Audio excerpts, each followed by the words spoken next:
Sa 5 billion na initial fund, 300 million na punta. Ayon sa ating bubwit, sa loob mismo ng Kongreso, 300 million minimum ang napunta na share sa pundo na yan sa Makabayad Block ng Communist Party, ng New People's Army at ng NPA na nandyan pa ang tatlo nilang mga operatiba at ang kanilang mga nag-file ng complaints. Magkano naman kaya ang napunta dito sa mga hilaw na komunista, kagaya ng Akbayan Group ni Reza Hontiveros, ang mga bulok at surviving politicians ng isinipa na grupo ng Dilawan Pinklawan Group? Magkano napunta sa kanila? Ay di siguro hundreds of millions din. Pabalikan po natin ito mga kababayan. Ngayon lang po ako nakakita nito. Mantakin mo, if Laila De Lima in 2019 alone, isang taon niya pa lang, hindi pa natin pinag-usapan yung 6 na taon niya, was able to have 32 million of extraordinary and mga miscellaneous expenses na pinapalusot lamang sa pamamagitan ng liquidation by certification or mga pondo na pwedeng palusutin at pwedeng ibulsa. Nangyayari yan sa iba pang senador. Nangyayari yan sa mas marami pa sa Kongreso. Kung bago ka lang dito sa NTPH, maaari bang makahingi ng isang like at subscribe? At huwag kalimutan pindutin ang notification bell para ma-notify kapag may ganito tayong upload. Salamat kabayan! So, ito po ang pag-uusapan natin. O unahin ko na po muna itong delikado na... So tatlo yun mga kababayan, ang tungkol dito sa pinunduhan na mga mahigit 5 bilyon, initial fund lang ito, panimula, para makabuelo, maka-roll out ang tinatawag na special demolition job against Sara Duterte, at kung makachamba, mapatalsik nila si Sara through impeachment process. Okay? So, sa 5 billion na initial fund, 300 million na napunta. Ayon sa ating bubwit, sa loob mismo ng Kongreso, 300 million minimum ang napunta na share sa pundo na yan sa Makabayad Block ng Communist Party, ng New People's Army at ng NPA na nandyan pa ang tatlo nilang mga operatiba at ang kanilang mga nag-file ng complaints. Magkano naman kaya ang napunta dito sa mga hilaw na komunista, kagaya ng Akbayan Group ni Reza Hontiveros, ang mga bulok at surviving politicians ng isinipa na grupo ng Dilawan Pinklawan Group? Magkano napunta sa kanila? Ay di siguro hundreds of millions din doon sa 5 billion na yan na initial fund. Madali kasi yan eh. No less than, madaling gawin nila yan sa House at madaling makuha pong pundo na yan. Sapagkat may nakatago po ng mga pork barrel sa DSWD, sa DPWH. At ang nagbulgar niyan mismo ay si Senator Amy Marcos. At alam natin kung sinong pasimuno dyan at kung sino nagko-consente niyan. Hindi naman yan pwedeng gawin lang ni Martin Romualdez na siya lang. At walang konsente at otorisasyon mula kay Marcos na makikinabang din. Kunwari wala siyang alam, hindi siya involved, pero it can never happen without them joining and conspiring to do such kind of maneuver sa mga pundo at poder na ginagamit ni Martin Romualdez. Okay, klaro ha?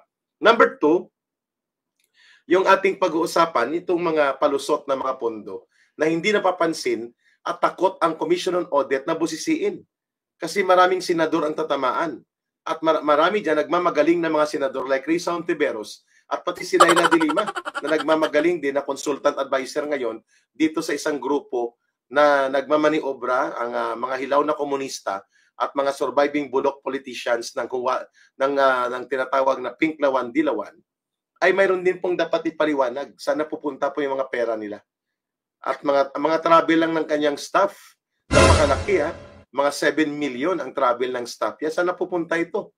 At ang kanyang maintenance and extraordinary expenses, mahigit 10 million din sa isang taon lang. So mantakin mo, yan po ay pwede talagang maibulsa sapagkat yan ay certification liquidation lang. Papel lang po, bond paper, pwede na.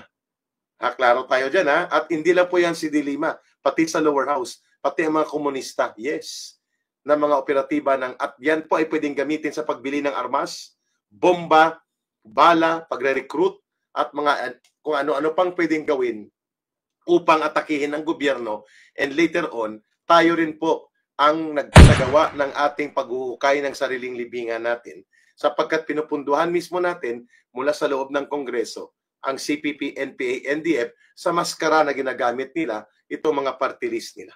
Now you know why we have Ipanaw Sambayanan. Now you know bakit pinili ni Ka Eric na dito tumakbo, tumulong sa party list. Sapagkat isang misyon natin dyan ay tanggalin at kalkalin na natin, bungkalin natin sila palabas ng Kongreso. Kung kinakailangan kaladkarin natin itong tatlong naiwan pa at hindi natin hayaang makalusot pa sila sa eleksyon na ito. Okay? Ang pang-apat o ang pangatlo, pag-uusapan natin itong napakadelikadong bureaucracy infiltration operations na ginagamit ng CPP, NPA, NDF para mag-infiltrate sa Kongreso, maka-infiltrate sa gobyerno at ano po ang kanilang mga pwedeng gawin at ano ang delikado niyan. Okay? At ang pang-apat, unahin ko na yan muna sa preliminary, itong inilabas na statement ng NBI Director na si former judge ito at former police officer ito, si Jaime Santiago, na nagresponde sila doon sa sulat na ipinadala ni Congressman Ace Barbers patungkol sa reklamo ni Congressman Ace Barbers na galit siya na tinatawag ang kanilang komitiba na Tuwad Committee at tinatawag na Huwadcom ang kanilang proseso. At tinatawag sila na mga contempt, power tripper at mga bully sa loob ng Kongreso. Ayaw niya yun. Yan daw ay pinupunduhan ng mga pogo operators at mga drug lords. Okay ka lang?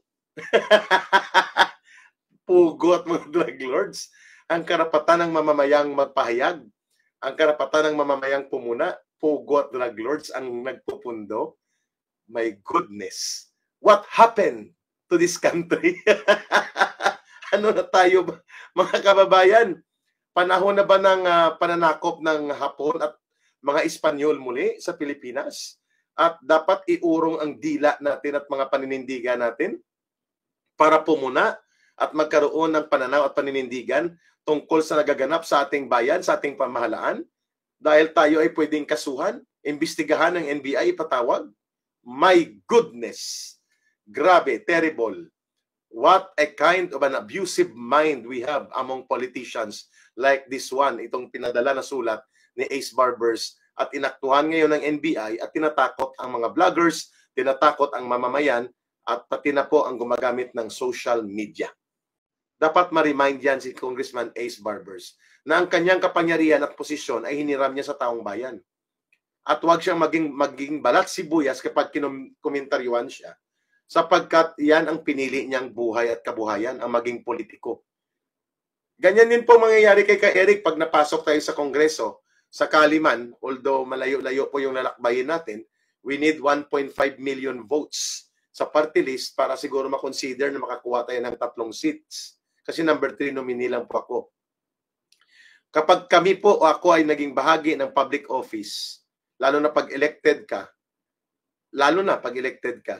hindi pwedeng hindi ka maging target ng pangbabatikos at mga pagpupuna ng taong bayan. Kasi pinili mo yan eh. Even the president.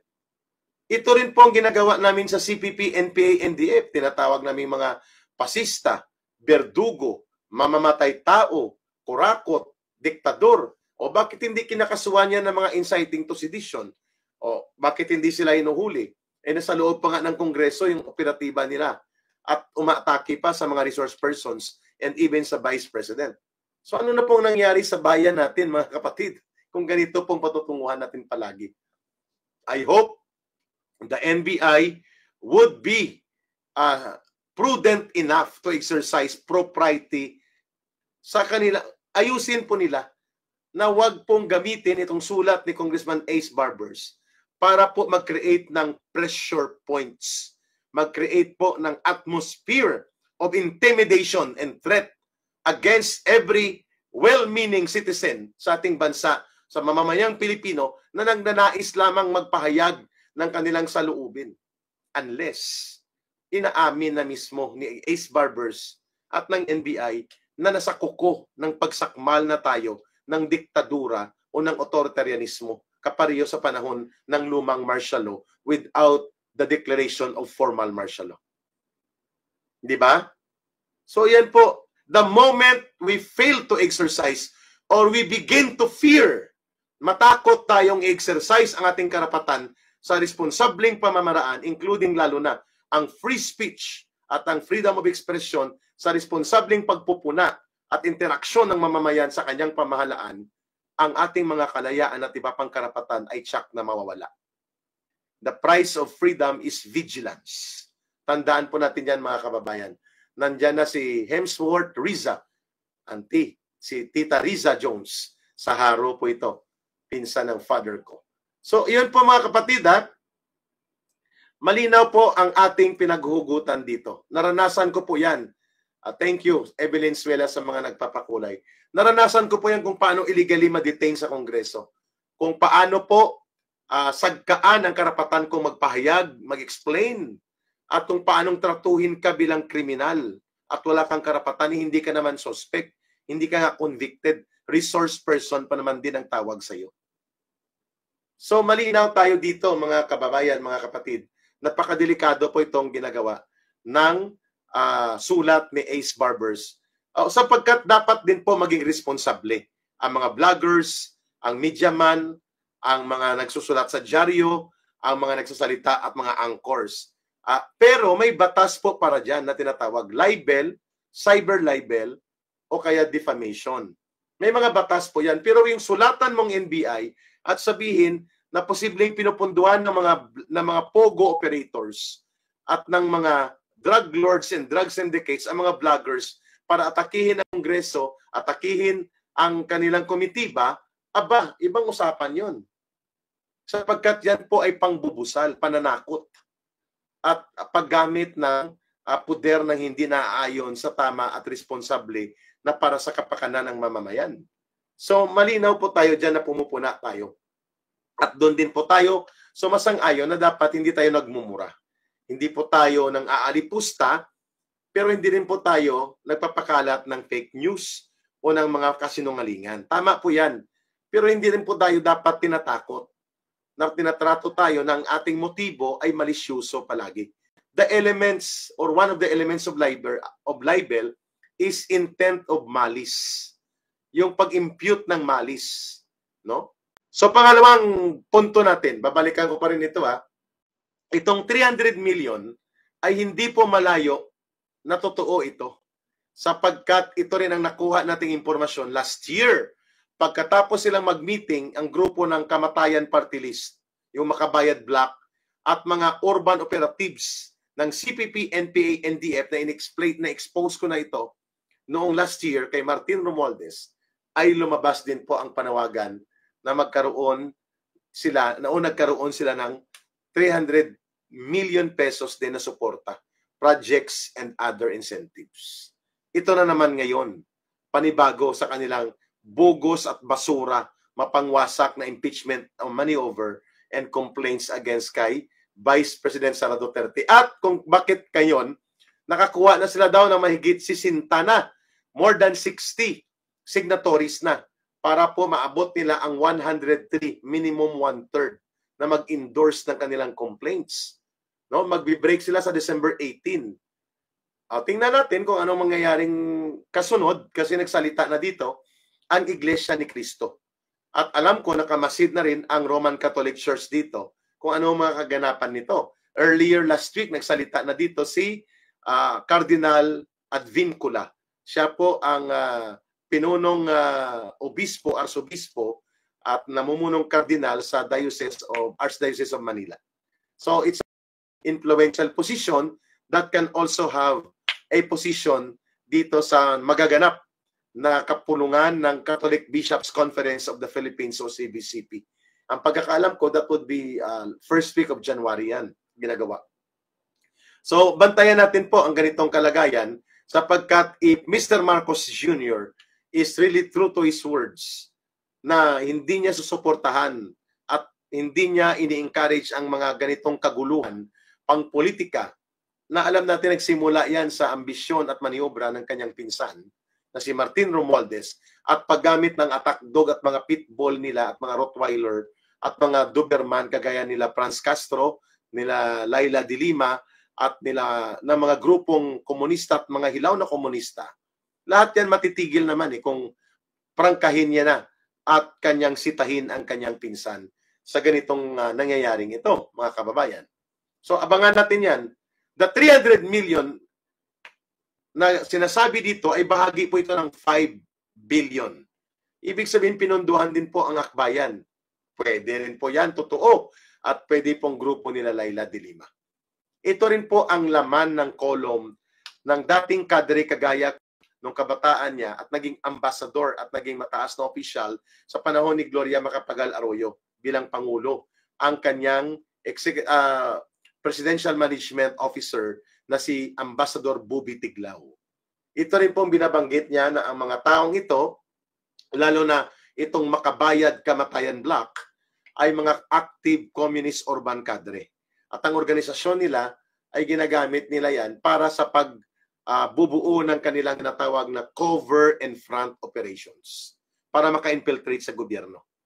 So, klaro tayo 300 million out of 5 billion na initial fund ang pinabuelo na para punduhan ang isang marumi, basura at mapangwasak na uri ng impeachment complaints attacks laban kay Vice President Sara Duterte. Pag nagkaganon, na ipipilit nila yan, talagang magkakagulo ang ating bansa. Pera-pera na lang po talaga ang nagaganap ngayon. Wala na pong prinsipyo at ideolohiya itong CPP, NPA, NDF. Sila po ay mamamatay tao, nanununog ng bubomba, nangungutong. Alam nyo ba na noon sa Surigao, umabot yan sa mahigit 300 heavy equipment sinunog nila. Pinasabog nila ang 3 landing port at 2 loading ship na ginagamit direkta sa pag-export natin ng high-grade nickel sa Surigao, doon sa area ng Taganito at Sumitomo. At Nickel Asia doon sa Surigao area. At ang damage sa properties doon umabot ng mga 3 billion mahigit. At mahigit 90 days, nagsarado temporaryo ang kumpanya sa minahan ng nickel dahil sa ginagawang perwisyo, panununog at terorismo ng CPP, NPA, NDF. Not a single word itong sila Sarate, Colmenares, Castro, Casino, and their likes. Not a single word from them. Those kind of very atrocious and very brutal acts of terrorism na napektuhan ng mahigit 5,000 manggagawa dahil sa pamimerwisyo nila, muntik ng magsarado ang high-grade nickel export na negosyo doon sa Surigao. At mahigit 5,000 manggagawa sanang mawawalan ng trabaho. Klaro mga kababayan, napakadelikado po ito, which brings us to the third topic. Bago po ito mga expose kay Laila de Lima sa kanilang mga expenses na ito rin pong ginagamit nila para palusutan ang Commission on Audit itong maintenance and other operating expenses or extraordinary fund nila. Ang purpose po talaga sa pag-infiltrate sa gobyerno ay hindi para sumama sa gobyerno, kung hindi para pahinain ng gobyerno. Forma po ng pag-infiltrate sa gobyerno. Mayroon dyan na nag-empleyado sila at nare-recruit sila. Pwedeng sila ay teachers. Sa empleyado po, mayroon front organization dyan na tinatawag na COURAGE. Confederation for the Unity, Recognition, and Advancement of Government Employees. Yan sila Ferdinand Gaite na nandyan din po sa mga operatiba na nag-complain-complainan kay Sara Duterte sa impeachment ng Communist Party. Sila po ang nakakumpas dyan bilang mga communist urban cadre sa COURAGE, Confederation for Unity, Recognition, and Advancement of Government Employees. Yan pong front organization nila. Ang underground organization nila dyan ay MKP, Makabayang Kawaning Pilipino, na nagre-recruit at sumusuporta para sa New People's Army. Ang nire-recruit niyan ay mga empleyado ng gobyerno, nasyonal at lokal. Mantakin mo, gobyerno na mismo, nire-recruit pa ang empleyado niya. Yes, COURAGE is a creation of the Communist Party bilang kanyang urban maskara para makapag-infiltrate na makapag-recruit sila sa hanay ng mga manggagawa sa sektor ng pamahalaan, public sector employees. Sa Public School Teachers Act, Alliance of Communist Teachers, at ang underground organization niya, nila Franz Castro, Kaguma, katipunan ng gurong makabayan, member ng NDF, nagre-recruit para sa NPA. At ang nagkukumpas niyan ng ACT, Kaguma, ay ang Communist Party kagaya ni Franz Castro. Number 3, ay ang kanilang pagre-recruit sa health workers, ang Alliance of Health Workers, mga government doctors, nurses, and health sector naman ito, ang kanilang nire-recruit sa gobyerno natin. So tatlo yun. Health workers, AHW, Alliance of Health Workers. Government employees and workers sa rank and file, Courage. At sa teachers, public school, ay mayroong AC. At mayroong underground lahat. Ang underground ng Alliance of Health Workers nila ay MASAPA, Makabayang Samahang Pangkalusugan. At least nakikita ninyo ang talakayan na ito. Hindi po ito nadidiscuss sa loob ng Kongreso. Ito ang dapat maimbestigahan sapagkat napakadelikado po ito. We have more than 800,000 public school teachers, elementary and high school. Mantakin mo nire-recruit sila para sumuporta sa CPP, NPA, NDF sa pagsisimula, act muna.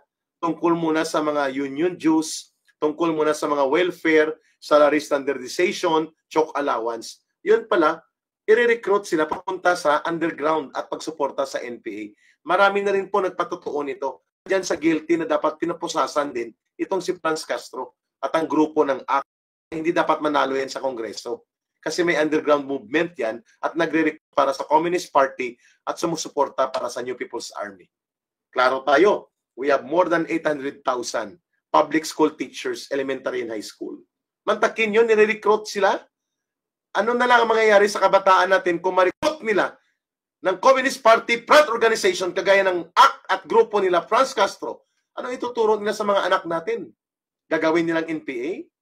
Oh, ito ang imbestigahan mo, Ace Barbers. Ito ang imbestigahan nyo sa Senado at Kongreso. Ito ang imbestigahan nyo sa NBI, hindi kaming mga independent media information facilitators like vloggers like si Kairi.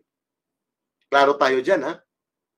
Number 2, mantakin mo, may mga empleyado sa gobyerno lokal at nasyonal, mga agencies like Department of Agriculture, Department of Agrarian Reform, National Housing Authority, National Food Authority, more than 37 agencies of government infiltrated nila. Did Congress allow us to discuss this? Hindi. Hindi po nila ito gusto marinig. Kasi ang mga kasama nila na naging pitbull at Rottweiler at Doberman na ni Romualdez para mag-atake sa mga Duterte ay ayaw nilang payagan ang ganito mga testimonials at revelations on the floor. Hindi ko alam kapag ako po ay naging congressman, pagpala rin ay kung i-allow ako mag-privilege speech ng ganito. Sana, masaya ito. Talagang salpukan yan pag sa loob ng Kongreso na. Pero mukhang long journey pa, long shot pa si Ka-Eric dyan. No? Anyway, manalangin tayo at manalig sa taong bayan. Manalangin sa Diyos, manalig sa taong bayan. Ito po yung mga plataforma na dapat malinaw natin sa taong bayan. So, tatlo yun ang nauna kong binanggit. Courage, government employees yan. ACT, public school teachers. AHW or Alliance of Health Workers, pinakamalakas na infiltration nila dyan sa Philippine General Hospital. Sa PGH. Anong pang-apat? Party list. Ang pang-apat na forma sa pag-infiltrate sa gobyerno ay ang party list. Yan po ang kanilang ginagawa, mga kababayan. Kaya malinaw kung ano po ang take-off nito. Everything na nangyari kay Sara Duterte, ang malaking kumpas nito, ang malaking disenyo nito, ay isang malaking disenyo ng pakikipagsabuatan at maniobra para mag-infiltrate at magpasabog sa loob ng ating gobyerno among our political leaders. Swak na swak sa banga si Marcos Jr. at si Martin Romualdez. Pasok sila sa trap na ito ng Communist Party of the Philippines, ng New People's Army at ng NDF. So klaro ha, klaro tayo dyan kung ano po ang game plan na ito. Ito pong tinatawag na special bureaucracy work o ang tinatawag naming government infiltration. Join the government to destroy the government from within. Parang anay, termite attack. Nasa bahay ka pero hindi para palakasin ang bahay kundi ok-okin at kubkubin at pahinain at wasakin ang buong bahay kapag may anay. Ito po ang mga anay ng gobyerno ang binabanggit ko na nagmamaskara sila sa mga government union, sa public school teachers union, sa Alliance of Health Workers, Courage, ACT, at ngayon party list. Mayroon po silang dati 5 party list yan. Bayad muna, anak pawis o amoy pawis. Wala na ito na disqualify na Alliance of Communist Teachers, Gabriela NPA Lovers, at ang Kabataan NPA Recruiter. Yan po ang naiwan 4. Kaya po malinaw mga kababayan na kailangan itong maipaliwanag sana. Ito ang mga makabuluhang dapat pinag-uusapan sa loob ng Kongreso. Hindi po ba? O bakit kung ano-anong mga si Duterte at si Sara Duterte at si Rodrigo Duterte ba ang magpapabagsak sa gobyerno? No! Ang magpapabagsak sa gobyernong ito ay mismo ang ating kawalan ng seryoso na pagtanggap sa katotohanan na ina-accommodate natin. Ina-accommodate ng isang paksyon sa pamunuan ni Marcos through his cousin Martin Romualdez ang ganitong uri ng paglapastangan sa mga democratic institutions natin, mga kababayan. At yan po ang katotohanan dyan. Ayos. So malinaw po himay-himayin natin ito. The grand design of the CPP, NPA, NDF for now, habang mahina ang NPA nila, 90% mahigit ng armadong puwersa nila lugmok mula Luzon, Visayas, Mindanao.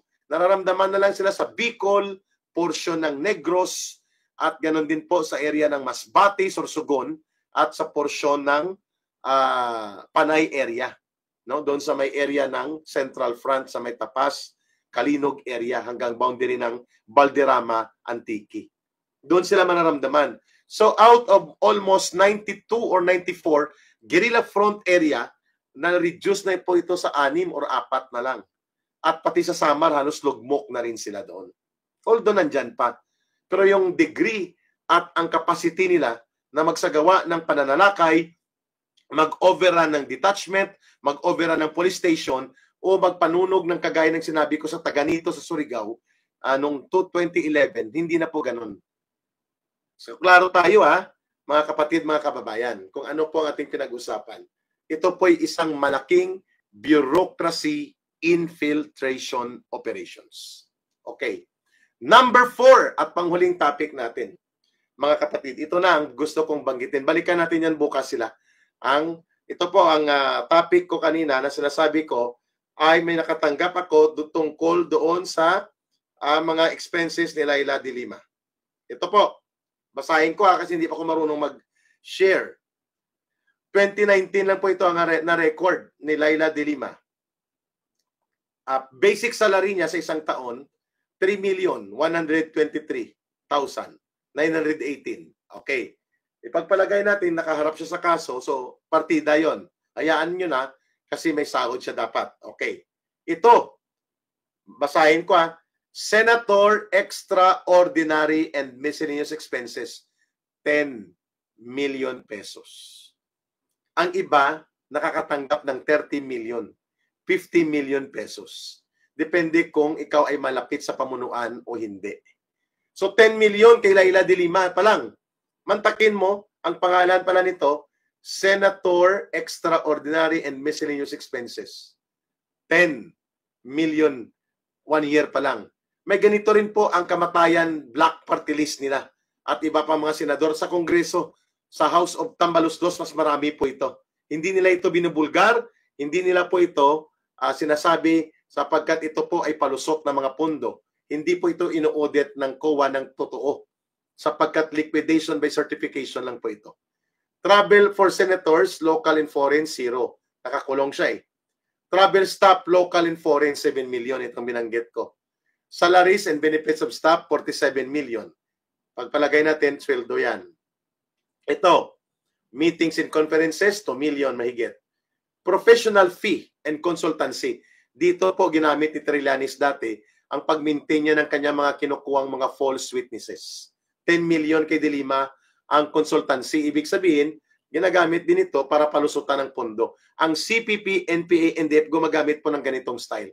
Kunwari consultant nila, yun pala, hindi naman napupunta sa tao, napupunta sa partido ng komunista. I should know, ang tawag po dyan, CTN. Ano ulit? CTN. Centralization pong tawag dyan. Sinicentralize. Even ang sahod ni Franz Castro, ang sahod ni Arlen Brosas at ni Raul Manuel, siguro mataas na yung may maiwan sa kanila na 50 or 80,000. Out of 260, 280,000 per month. Kinukuha yan ng Communist Party. Of course, may mga benefits silang naibibigay at pinapartida yan sa mga iba pang mga kadre ng Communist Party. Lalo na po itong 300 million kung totoo po ito na napupunta sa kanila. Minimum po yung 300 million ngayong taon yan. Sa impeachment maneuver lang. Ito pa. Supplies and materials, okay lang to. Rental of motor vehicle. Ito pa, extraordinary and miscellaneous expenses. 1 million. Mayroon pang, mapapakinggan nyo other MOOE, 19 million. So tatlo, Senator Extraordinary Fund and Miscellaneous Expenses, 10 million. Kay Leila de Lima yan mismo. Liquidation by certification din yan. Wala nang mga resibo. Ang isa, Extraordinary and Miscellaneous Expenses, 1 million. May isa pa, itong mga laki. Other maintenance and other operating expenses. Yun ang nakalagay. 19 million. Mahigit. Almost 20 million. Mga kapatid, mga kababayan. So, paki-explain ito, Lula Leila de Lima. And we're talking not only about Leila de Lima. Ito kita nyo pinadala sa akin. Hindi ko alam paano i-share. Tatlo ang items dito na ang liquidation by certification, mas malala po ito sapagkat hindi ito confidential fund, subalit parang confidential fund or palusot na pondo na pwedeng ibulsa at nangyayari, palaging binubulsa yan. Ang isa, Senator's Extraordinary Fund and Miscellaneous Expenses. Kay Leila de Lima alone, for 1 year lang, 10 million. May isa pa siya, Miscellaneous and Other Expenses, 1 million mahigit. Mayroon siyang tinatawag na Other MOOE. My goodness. 19 million, almost 20 million. Magkano kaya ang sa Speaker of the House? Magkano kaya ang sa Senate President? Magkano kaya itong mga alipores na nagjujus-jusan sa Kongreso, magkano sa kanilang ganito? Because this is not just kay de Lima. Nangyayari po ito sa lahat ng kongresista. Lalo na kapag ikaw ay kapartido ng Speaker of the House o kaalyado sa kanyang mga operations.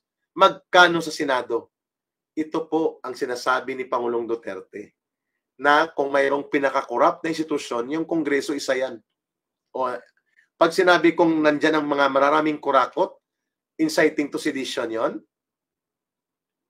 Pwede ba yon? Sinabi mismo ni Senator Ping Lacson ang flood control projects na mahigit 1 trillion pesos ang hindi may paliwanag 2023 and 2024 na mga budget, ang kontratista mga congressman din. Kita nyo kay Leila de Lima alone, 19 million plus 1 million plus 10 million. Magkano na yon? Almost 31 million or 32 million ang liquidation by certification ni Leila de Lima. Ano ulit ang pinakasimple na paliwanag sa liquidation by certification? Pondo na pwedeng palusutin, pondo na pwedeng ibulsa. Yan ang ibig sabihin ng tinatawag na extraordinary and miscellaneous expenses na liquidation by certification. Napakaganda ng topic sana natin ito, no? Magandang pag-usapan ito.